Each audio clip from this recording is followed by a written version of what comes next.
Hello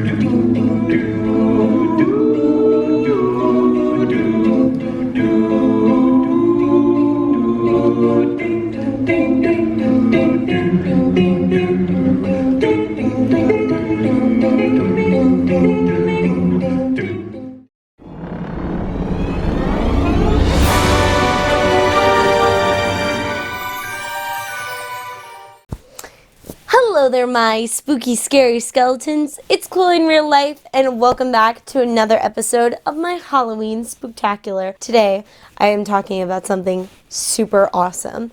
I am going to be showing you clips from the Midsummer Scream Haunted Mansion 50th Anniversary panel.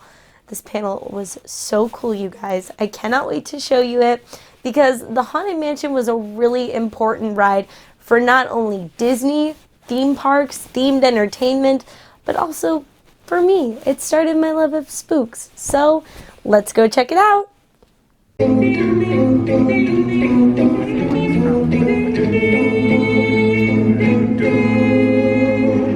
the cradles creak and the tombstones play, spooks come out for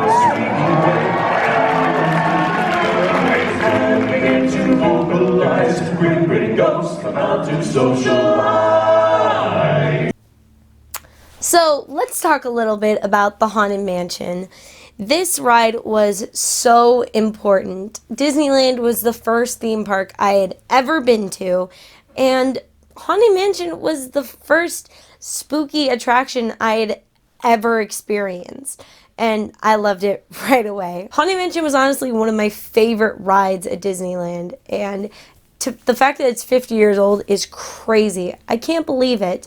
There's so much that went into creating the Haunted Mansion, like the breathtaking exterior, all the details inside. I mean, the attic scene alone is just jam-packed with details, the iconic wallpaper, and even when you get down to the mechanics of the ride with the Doom Buggy system, it's just incredible to see all these great minds coming together to make this incredible attraction. Everybody thinks the Omnimover and the Doom Buggy started with the Haunted Mansion. How many of you know it never started in the Haunted Mansion? That was stolen from the Voyage to Inner Space, which was 2 years earlier. But the big difference was we found out with the Voyage to Inner Space, they have kind of a car that you could snuggle 2 or 3 people in. And it was our first time that operations found out a whole new side of guest behavior. Okay, if some of you remember the New York World's Fair 1964-65, there was 2 other attractions that had a continuous line of vehicles. That appealed to me from a good standpoint. If you have a chain of vehicles, you can't have a collision, so you don't need an anti-collision system. Okay, we got that one done. If the vehicles are following one another fairly closely, you're going to have a pretty good theoretical ride capacity.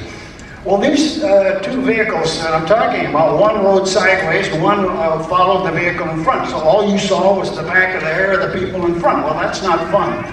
So I was sitting talking to John Hench, and he happened to have a candied apple sitting on his desk, and I just absentmindedly picked it up and twirled it, and I says, John, we could make a chain of vehicles that runs on a track, but instead of putting the body on the vehicle rigidly, I could put it where I could turn it and I could lean forward and lean back, and this would give the art directors and the storytellers a chance to direct the audience into each scene. And it will also save some time.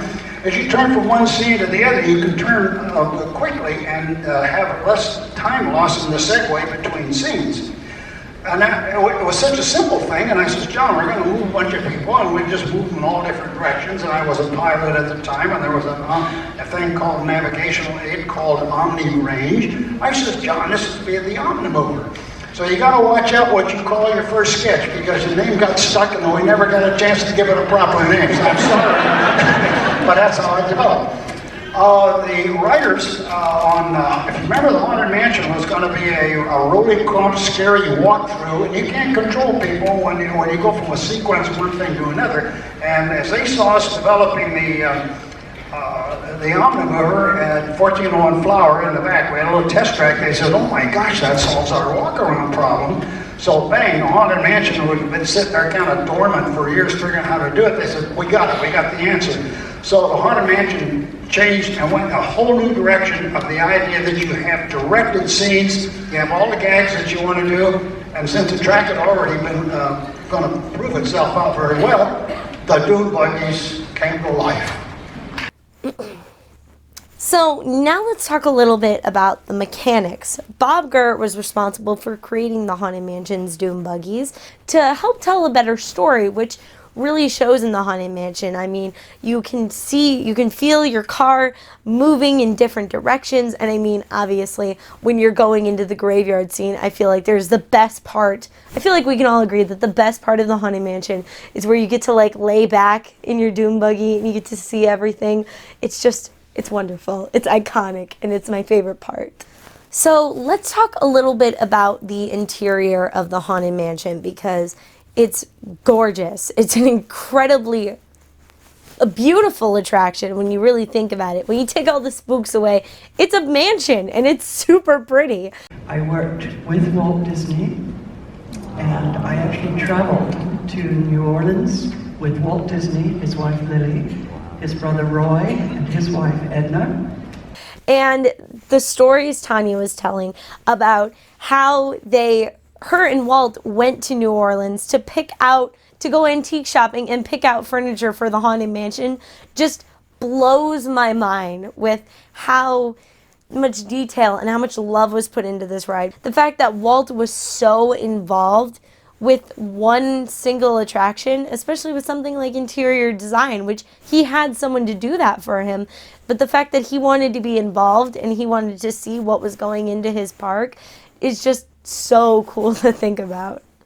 The wallpaper, the purple wallpaper. Now, there's some history there that still has to be discovered. But I remember doing doodles for it. And I remember when I saw it the first time hung in the Haunted Mansion, kind of saying, I did that, and nobody knows. Because nobody did. We didn't put our names on things. The wallpaper was totally changed. If you see the original, it's much more flowing, and instead of cutesy little owls, you have kind of abstract bat ghosts, totally different, but still the same color and the same intent. And of course, we have to talk about the wallpaper. I know I mentioned briefly about how iconic it is, but really it is, because that is, when you think of the Haunted Mansion, you think of the wallpaper. At Disneyland, the best experience is you go home with a story that you created while you wrote it. And I think the Haunted Mansion is one of those rich experiences where, yeah, the guy is talking to you in the dune buggy, but the real story is being written in your mind by what you're picking out of that and seeing it. So I feel like we have to talk about change because it was something they definitely covered in the panel. And to your other question about, the changes, we don't have a filter like Walt Disney that we had once who managed to know what all of us wanted before we knew we wanted it and build it. And now, some of the things are good. I think the Hatbox Ghost, I'm really proud of how that came out.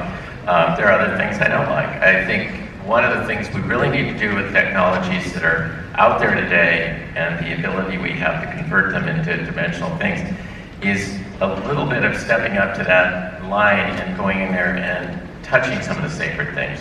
I really think it's time to do that. I'd love to see Madame Leota done today with what I know we could do in that crystal ball. Because when I was a kid, watching a movie projected on a mannequin head was very exciting. It's 50 years since I left, since I was in Disney. And the trip to Disneyland 2 weeks ago was quite thrilling. But my goodness, how much has changed. And change is a good thing, change is, I was saddened to see, just because of my fond memories, that some of the things that I did in the Haunted Mansion had totally changed. I remember buying a lot of junk, good things that went into the attic. There was a children's pram, there was all kinds of antique stuff and lots of cobwebs, and it really looked like an attic. Totally changed.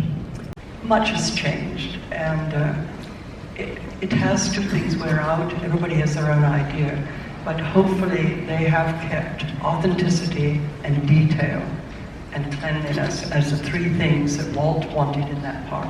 I kind of agree. Sometimes not everything should change and not everything should be updated, because something that's incredible about Disney is the nostalgia.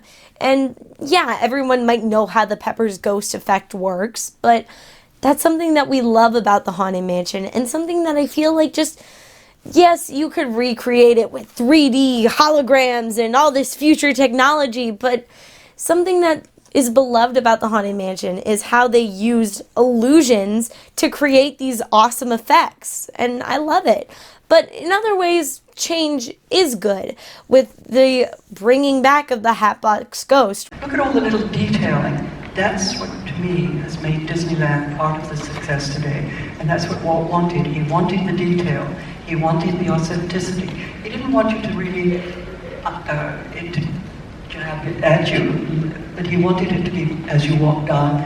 But please look and realize how much thought and effort. Disneyland's not a place for children. It's a place for people like yourselves that will appreciate what all of us. So overall, I thought the Haunted Mansion panel was incredible. For someone that wants to go into theme park design and themed entertainment as a career, it was so cool being able to see these legends on the stage. But it was really inspiring to see them and hear their stories of what it was like to not only work with Walt, but to work in this industry, and I loved it from that perspective. So if you enjoyed this video, don't forget to leave a like, comment, don't forget to subscribe, and leave a comment down below either what your favorite scene is from the Haunted Mansion, and if you prefer the normal Haunted Mansion or the Halloween Christmas Haunted Mansion, because I want to know. So I will see you all next time. Don't forget to stay spooky. Bye. As the moon climbs high over the dead oak tree, spooks arrive for the midnight spree. Creepy creeps with eerie eyes start to shriek and harmonize. Grim grinning ghosts come out to socialize.